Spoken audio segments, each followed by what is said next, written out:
नमस्कार, मैं हूं रंजना राज और आप इस समय देख रहे हैं आपका अपना सबसे पसंदीदा news channel India town news.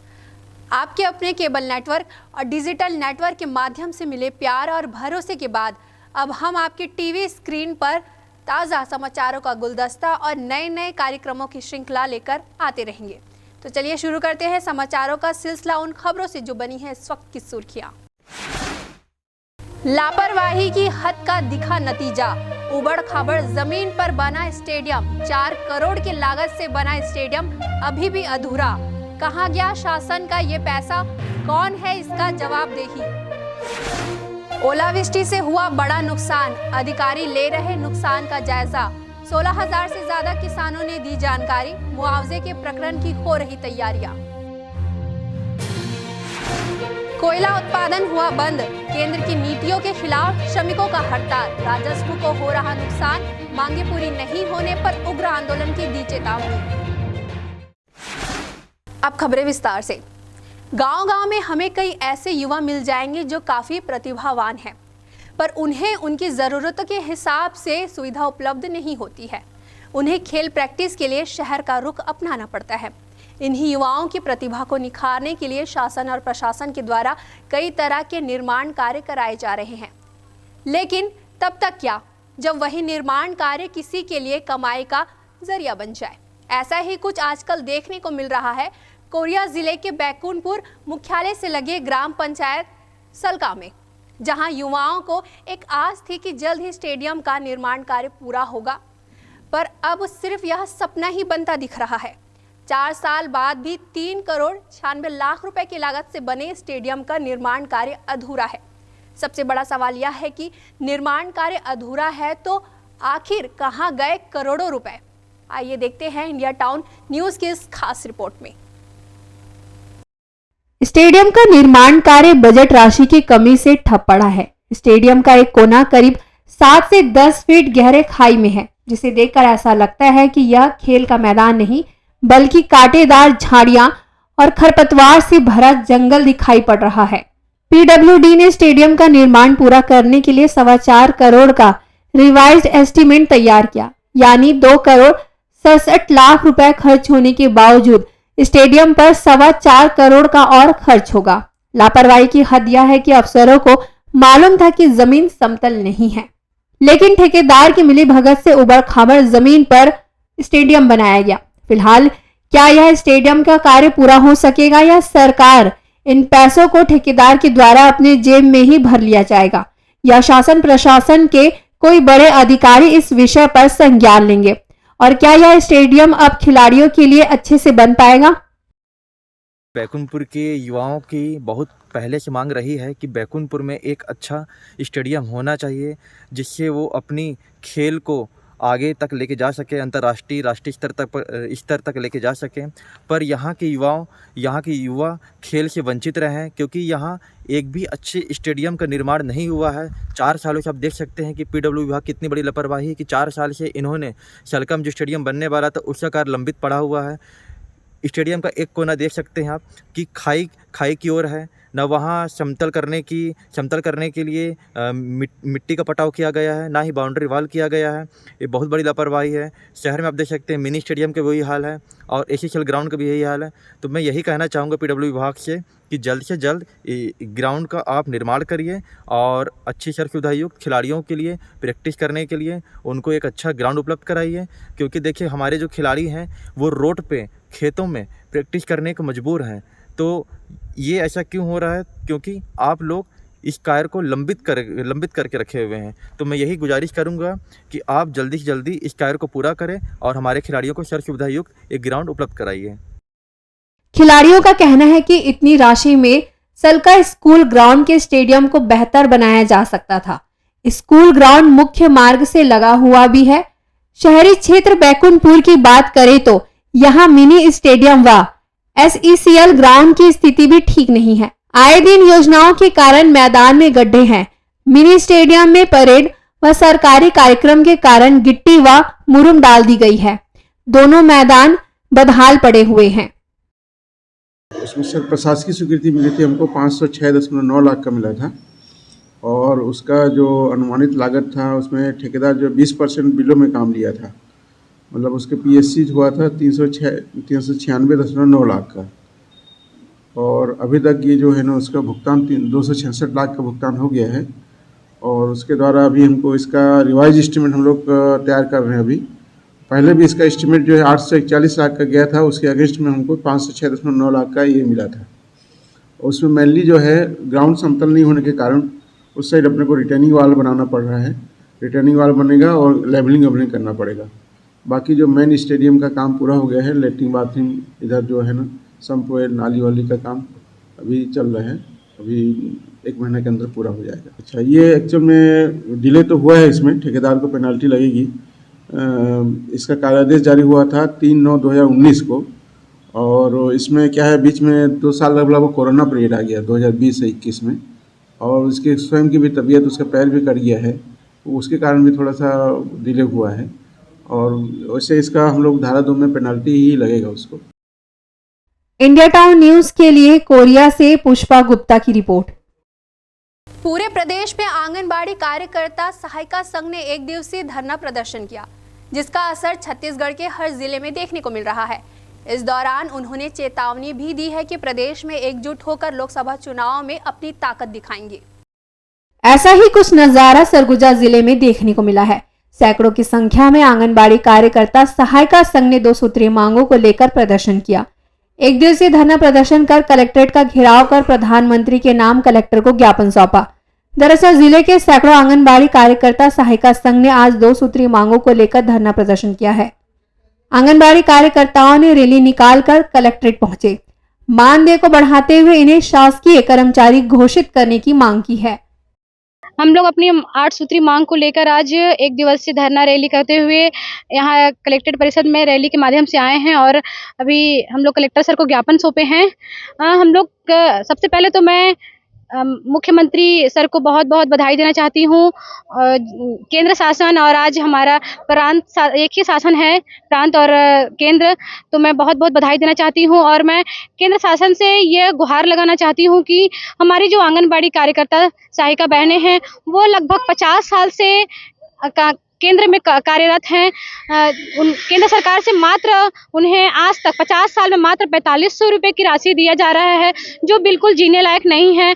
हम उनसे बार बार अनुरोध कर रहे हैं कि हमारा जो एक मुख्य मांग है कि हमको शासकीय कर्मचारी घोषित करें। जब हम कार्य में आते हैं तो कोई भी शासकीय काम हमको दे दिया जाता है, और वो काम के टाइम बोला जाता है कि आप शासकीय कर्मचारी हैं। जब मानदेय की बारी आती है तो हमको मान सेविका या मानदेयधारी बोला जाता है। तो बस मैं केंद्र शासन से बस यही प्रार्थना करना चाहती हूँ कि हमारी जो मांग है उसमें मुख्य मांग है शासकीय कर्मचारी घोषित करें और जीने लायक वेतन दे। 4500 में आज किसी का घर नहीं चलता है। ये हमारे प्रधानमंत्री भी अच्छे से जानते हैं कि 4500 बहुत ही कम राशि है एक महिला को, एक गृहिणी को घर चलाने के लिए।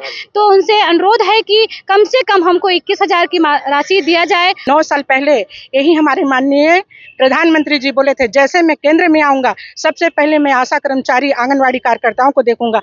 उम्र का बंधन तो वो हम लोग का बढ़ा दिए, 62 से 65 साल कर दिए, और हमारी तनख्वाह वही 450 रुपया से लेके आज हमको 4,500 रुपया दे रहे हैं। 4,500 रुपया। लोकसभा चुनाव आने वाला है, लोकसभा चुनाव से पहले वो अपना वादा पूरा करें, नहीं तो हम भी अपना वो दिखा देंगे कि हम उनको केंद्र से नीचे गिरा देंगे। आर्थिक संकट से जूझ रहे इन आंगनबाड़ी सहायिकाओं ने चेतावनी देते हुए कहा कि लोकसभा चुनाव से पहले अगर उनकी मांगे पूरी नहीं होती तो पूरे प्रदेश में एकजुट होकर वे लोकसभा चुनाव में सरकार के खिलाफ अपनी ताकत को दिखाएंगे। जिले के समस्त आंगनबाड़ी कार्यकर्ताएं और सहायिकाओं के द्वारा एक ज्ञापन देने के संबंध में कलेक्ट्रेट परिसर में आज उन्होंने उपस्थिति दी है, जिसमें काफ़ी संख्या में जिले के सभी आंगनबाड़ी कार्यकर्ता और सहायिका उपस्थित रहे हैं।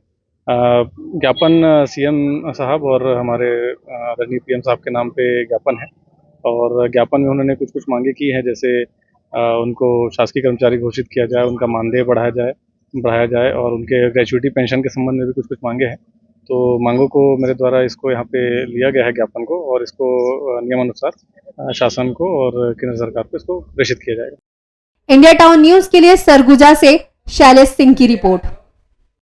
हर साल की तरह इस बार भी बोलबम सेवा समिति भव्य तरीके से महाशिवरात्रि का आयोजन कर रही है।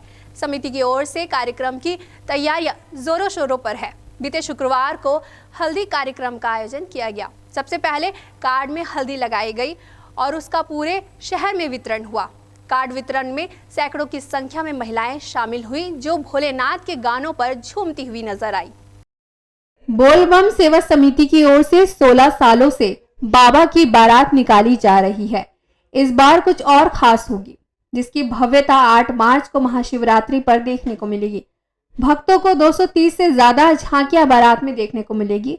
इस कार्यक्रम को भव्य बनाने के लिए बोलबम सेवा समिति के अध्यक्ष और पदाधिकारी तैयारियों में जुट गए हैं। शिव और शक्ति का मिलाप है।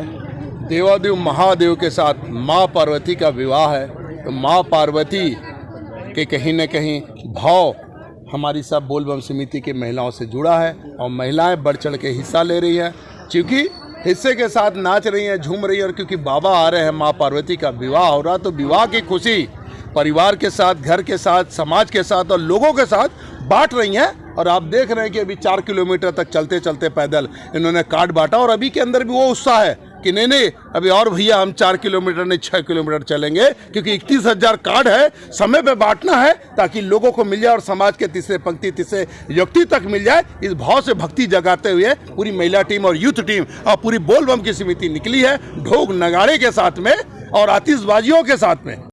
बोलबम सेवा समिति के अध्यक्ष दया सिंह भगवान भोलेनाथ के मंदिर में जाकर पूजा अर्चना कर लोगों को कार्ड देने के लिए निकले। बाबा की बारात को भव्य व व्यवस्थित रूप से निकालने की जिम्मेदारी हम सबकी है। बारात के दौरान किसी भी प्रकार का अव्यवस्था ना हो। हर वर्ष की तरह इस वर्ष भी धूमधाम से बाबा की बारात निकाली जाएगी। हम बहुत उत्साहित हैं। आज हम पहला दिन कार्ड बांटने जा रहे हैं। हम घर घर जाके कार्ड वितरण कर रहे हैं। इसका हमें बहुत ही ज़्यादा आनंद आ रहा है। इस बार कितने कार्ड बांटने का लक्ष्य है? हम 31,000 कार्ड बांटने का लक्ष्य रखे हैं, जिसमें हम लोग 2-3 दिन से हल्दी चावल लगा रहे थे। आज वो काम पूरा हो गया। 8 मार्च को भव्य रूप से बाबा की बारात निकाली जाएगी। बाबा का आमंत्रण कार्ड लोगों को देने के लिए निकले। हर घर जाकर हर लोगों को कार्ड देकर उन्हें आमंत्रित कर रहे हैं। उन्होंने कहा कि 31,000 कार्ड बांटने का लक्ष्य रखा गया है। आज से कार्ड बांटने का काम शुरू किया गया है। इंडिया टाउन न्यूज के लिए दुर्ग से अतुल शर्मा की रिपोर्ट। रायगढ़ पुलिस ने प्रतिबंधित और नशीली दवाइयां बेचने वाले 6 लोगों को गिरफ्तार किया है। आरोपियों के पास से बड़े पैमाने पर नशीले इंजेक्शन कैप्सूल भी बरामद किए हैं। खास बात यह है कि पकड़ाए गए लोगों में उड़ीसा का एक मेडिकल स्टोर संचालक भी शामिल है। रायगढ़ पुलिस के द्वारा NDPS एक्ट के तहत कार्रवाई की जा रही है। दरअसल पुलिस को लंबे समय से क्षेत्र में नशीले इंजेक्शन कैप्सूल की बिक्री की शिकायत मिल रही थी। इस पर SP दिव्यांग पटेल ने सभी थानों के पुलिस को एक्टिव किया। पुलिस को मुखबिर से सूचना मिली थी कि उड़ीसा के मेडिकल स्टोर से दवाइयों की सप्लाई छत्तीसगढ़ में की जा रही है, जिसके बाद उड़ीसा पुलिस की मदद से कनकपुर उड़ीसा निवासी मेडिकल स्टोर संचालक पदम लोचन मेहर और उसके एक अन्य साथी को पुलिस ने गिरफ्तार किया। दोनों की निशानदेही पर पुलिस ने शहर के 4 अन्य इलाकों से 4 आरोपियों को गिरफ्तार किया है। आरोपियों के पास से प्रतिबंधित सिरप, टैबलेट, इंजेक्शन जब्त की गई है। पुलिस के मुताबिक जब्त दवाइयां बिना डॉक्टर के प्रिस्क्रिप्शन के नहीं बेची जा सकती, लेकिन मेडिकल स्टोर संचालक सप्लाई चेन के माध्यम से किराना स्टोर और अन्य जगहों पर दवाइयों की सप्लाई कर रहे थे। इन दवाइयों को युवा नशे के रूप में उपयोग करते हैं। जब्त दवाइयों की कीमत तकरीबन 3 लाख रुपए है। आरोपियों के खिलाफ NDPS एक्ट के तहत कार्रवाई की जा रही है। रायगढ़ पुलिस के द्वारा लगातार नशे के खिलाफ अभियान जारी है, जिसमें आज एक बड़ी कार्रवाई की गई है, जिसमें थाना कोतवाली के मामले में कुल 3 आरोपी को गिरफ्तार किया गया है। थाना जुटमिल के मामले में 3 आरोपी, टोटल 2 मामलों में 6 आरोपियों को गिरफ्तार किया गया है। थाना कोतवाली के मामले में घासीराम, सुरेश वर्मा और दिलीप सिंह तीनों रायगढ़ के रहने वाले हैं, जिनके कब्जे से 430 नंग विट्रम, ट्रामाडोल, 416 नंग, कुल 1,27,000 की सामान बरामदगी की गई है। तीनों को गिरफ्तार करके माननीय न्यायालय भेजा जा रहा है। इसी क्रम में थाना जुटमिल के प्रकरण में नशीली दवाओं में ट्रामाडोल 2,321 नंग, बट्रम 1,620 नंग, अल्ब्रेक्स 3750 नंग, नाइट्राजेपम 1300 नंग, कुल बाजार मूल्य जिसका 13,48,000 है। इसको जब्ती किया गया है। इसमें 3 आरोपी राजकुमार खट्टर जी जो कि लोकल बेचने वाला है, जो अपना सामान रायगढ़ के बॉर्डर में कनकपुरा जो गांव है, उड़ीसा का गांव है, वहां पे जो मेडिकल स्टोर के संचालक है पद्म लोचन मेहर और चंद्रशेखर मेहर, जिनके पास से अपने सामान लाके यहाँ रायगढ़ के आसपास बेचता था। तीनों आरोपी राजकुमार खट्टर जी, पद्म लोचन मेहर और चंद्रशेखर मेहर, तीनों को गिरफ्तार करके माननीय न्यायालय पेश किया जा रहा है। इंडिया टाउन न्यूज के लिए रायगढ़ से विपिन सवानी की रिपोर्ट। बैकुंठपुर 12वीं कक्षा की छात्रा के साथ दुष्कर्म करने वाले आरोपी को फास्ट ट्रैक कोर्ट ने 2 अलग-अलग धाराओं में 12 साल कारावास व 5,500 रुपए अर्थदंड की सजा सुनाई है। न्यायालय अपर सत्र न्यायाधीश विनय कुमार प्रधान ने 14 फरवरी को आरोपी प्रियांक अग्रवाल दोषी पाए जाने पर यह सजा सुनाई है। ग्राम पंचायत मानिकपुर पीडीएस में राशन वितरण में बड़ी अनियमितता मिली है। यहाँ राशन वितरण में गड़बड़ी किए जाने की लंबे समय से शिकायत मिल रही थी, जिससे हितग्राहियों में आक्रोश था। राशन दुकान संचालक पर ग्रामीणों ने आरोप लगाया है कि पिछले नवंबर, दिसंबर, जनवरी माह में उनसे अंगूठा लगवाया गया, लेकिन चावल, चना, नमक, शक्कर नहीं दिया गया, जिसकी वजह से उन्हें कई तरह की परेशानियों का सामना करना पड़ रहा है। मामले में एसडीएम ने जांच कर कार्रवाई की बात कही है। राशन दुकान संचालक पर ग्रामीणों ने आरोप लगाया है कि पिछले नवंबर, दिसंबर, जनवरी माह में उनसे अंगूठा लगवाया गया, लेकिन चावल, चना, नमक और शक्कर नहीं दिया, जिसकी वजह से उन्हें कई तरह की परेशानियों का सामना करना पड़ रहा है। मामले में एसडीएम ने जांच कर कार्रवाई करने की बात कही है। मामला जिला मुख्यालय से करीब 20 किलोमीटर की दूरी पर स्थित ग्राम पंचायत मानिकपुर का है। कब से चावल नहीं मिली से? 2 महीना का नहीं मिला। अंगूठा लगाए रहा? नहीं। ठेपा लगाए रहा? नहीं लगा। नहीं लगा रहा? नहीं लगा। 2 महीने तक नहीं मिली से? नहीं। क्या बोली से? तो समय मिल ही बाद में। बाद मिली पुलिस? हाँ। लेकिन नहीं दी इसके? कहाँ दे लेते? 1 महीना और 1 महीना अभी आ लेते में 2 महीना का बाँचल है। मेरे को अक्टूबर और दिसंबर का चावल नहीं मिला है। 5 तारीख को बोले कि जनवरी में आई थी तो बोले कि नहीं 5 तारीख के बाद मिलेगा, ऐसे करके, और अभी तक मिला नहीं है। फरवरी आ गया। अंगूठा लगवाए थे? अंगूठा लगवा लिए हैं, लेकिन चावल नहीं मिला है। क्या बोलते हैं? यहाँ पहले बोलते हैं कि अंगूठा लगाइए तब चावल आएगा, ऐसे नहीं आएगा। और चावल मिलने समय बोलेंगे कि अंगूठा लगते नहीं किया है तो चावल कहाँ से आएगा, इसी तरह। बता दें कि मानिकपुर पीडीएस दुकान में 477 राशन कार्डधारी हैं, जो पिछले कुछ दिनों से राशन दुकान संचालक के रवैये से काफी परेशान हैं। ग्रामीण जब दुकान संचालक से राशन के बारे में पूछते हैं तो गोलमाल जवाब देकर उन्हें गुमराह किया जाता है। मौके पर मौजूद पीडीएस दुकान संचालक से जब राशन गड़बड़ी के संबंध में पूछा गया तो उनके द्वारा कभी सचिव तो कभी सरपंच पर हवाला देकर गोलमाल जवाब दिया गया। उसको सिखाया है सर, नहीं तो सबको मिल गया है, लगभग बस वो हुआ है, मिल गया है। नहीं तो एक झूठ बोलता है, 2 झूठ, यहाँ तो 20 लोग बोल रहे हैं। सरपंच आप मानते नहीं मान रहे हैं? गड़बड़ी हुई है। सब चावल कहाँ गया था? चावल नहीं बांटे, जो अंगूठा लगवा लिए तो चावल कहाँ गया था? मिल रहा है सर सबको। उनके नाम चावल निकाल खा गए आप लोग? नहीं सर। फिर चावल कहाँ गया? गोदाम में है सर। वहीं मामले में एसडीएम बलरामपुर का कहना है कि जल्द जांच कर कार्रवाई की जाएगी। जी, अभी मीडिया के माध्यम से ही इस आशय की सूचना हम लोगों को प्राप्त हुई है। मैंने अपने तहसीलदार को यहाँ पर प्रॉपर जांच के लिए अपॉइंट किया है। प्रथम दृष्टया जो सूचना प्राप्त हुई है कि राशन कार्डधारियों में से अनेकों को विगत 2-3 माह का राशन प्राप्त नहीं हुआ था, तो वास्तविक तथ्यों की जांच के लिए तहसीलदार को आदेशित किया गया और हम लोग एक दो दिन के भीतर ही इसकी जांच पूर्ण करवा के अगर इस मामले में संचालक दोषी पाए जाते हैं, निश्चित रूप से हम सख्त कार्रवाई उनके खिलाफ करेंगे। इंडिया टाउन न्यूज के लिए बलरामपुर से कुलेश्वर कुशवाहा की रिपोर्ट। वक्त हो चला एक छोटी सी ब्रेक का। खबरें और भी है, बने रहिए इंडिया टाउन न्यूज के साथ। मिलिए सबसे बड़ी खबर से। छोटे शहर की बड़ी कहानियां, हमने वो देखा जो अनकहा है। अब खबर आपकी उंगलियों पर, खबरों से परे। हर खबर पर हमारा नजरिया। इंडिया टाउन न्यूज, भारत की बात। जनता की आवाज हमारी मुहिम।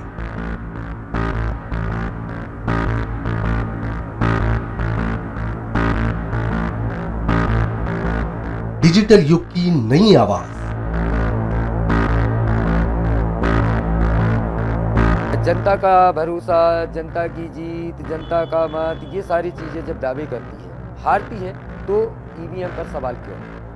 आपके लिए सबसे बेहतरीन हमारा प्रयास। इस वक्त की सबसे बड़ी खबर आपको बता रहे हैं। इंडिया टाउन न्यूज, भारत की बात। ब्रेक के बाद आप सभी का स्वागत है। चलिए बढ़ते अगली खबर की ओर।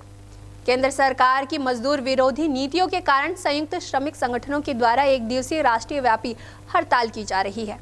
SECL चिरमिरी क्षेत्र सहित अन्य क्षेत्रों में भी हड़ताल का व्यापक असर देखने को मिल रहा है। खदानों में श्रमिकों के ना जाने से पूरी तरह से उत्पादन ठप हो चुका है, जिससे सरकार के राजस्व में काफी नुकसान देखने को भी मिल रहा है। MCB जिले के चिरमिरी संयुक्त श्रमिक संगठनों के द्वारा SECL के कोयला उत्पादन को बंद किया गया, जो कि कुछ बिंदुओं पर अपनी मांग रखते हुए हड़ताल की बात कह रहे थे, जिनका कहना है कि मांग ना पूरी होने पर आंदोलन की चेतावनी भी श्रमिक संगठनों के द्वारा दी गई।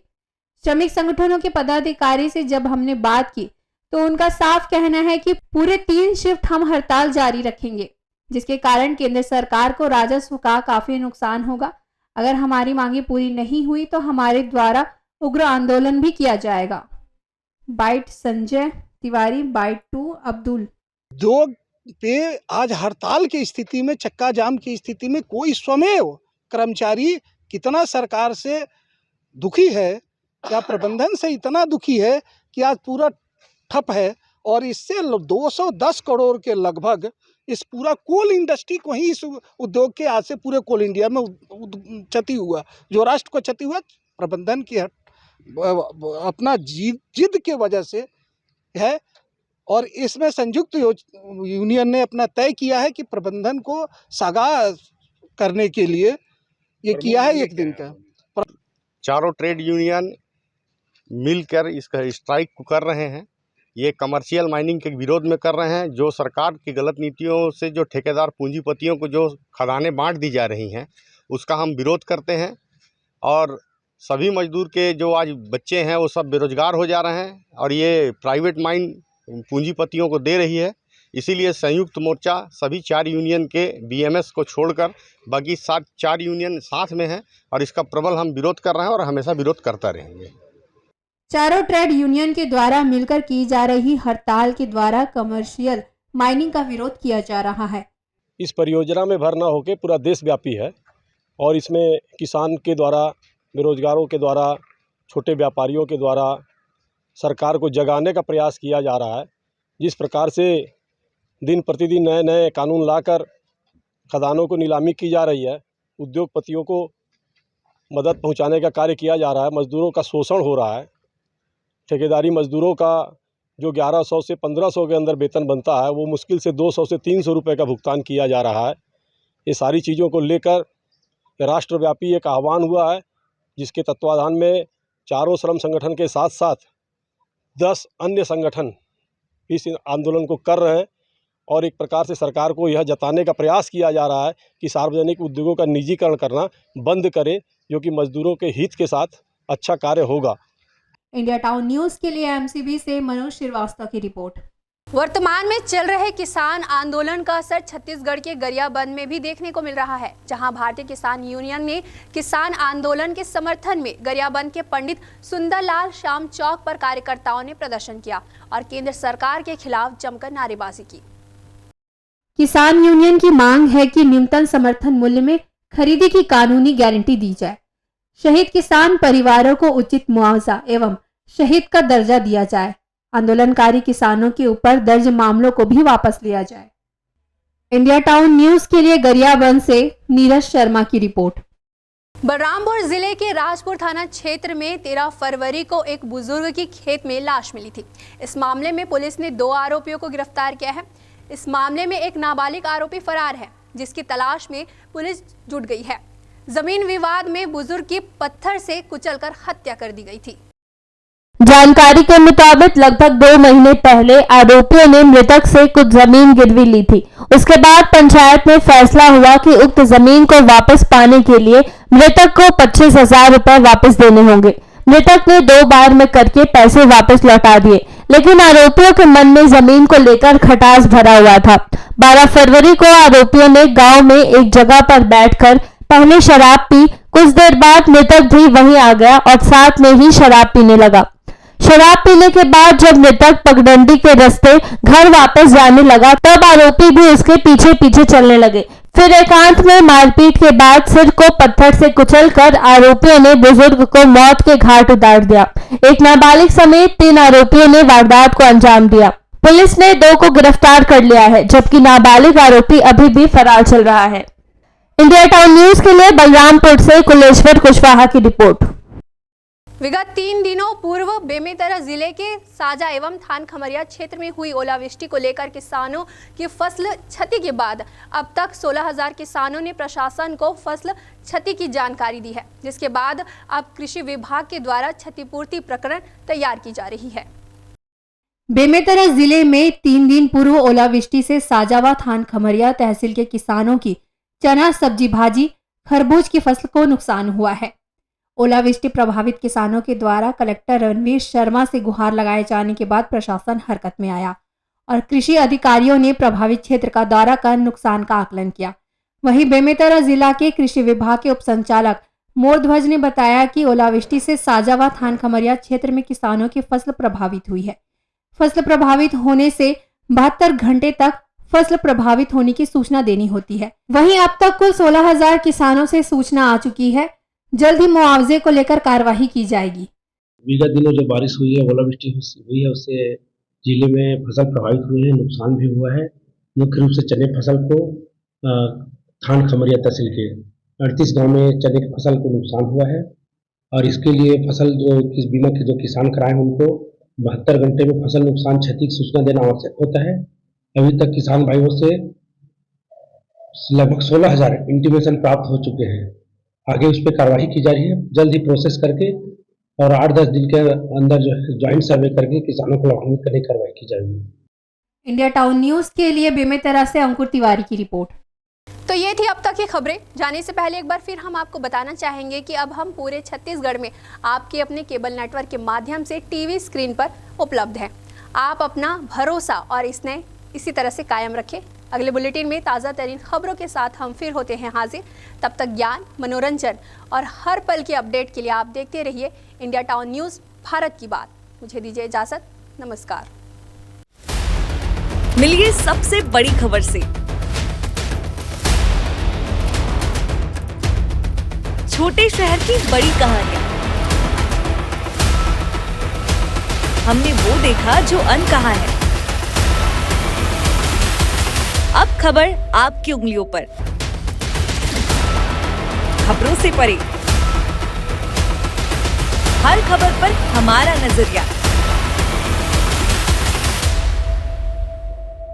इंडिया टाउन न्यूज, भारत की बात।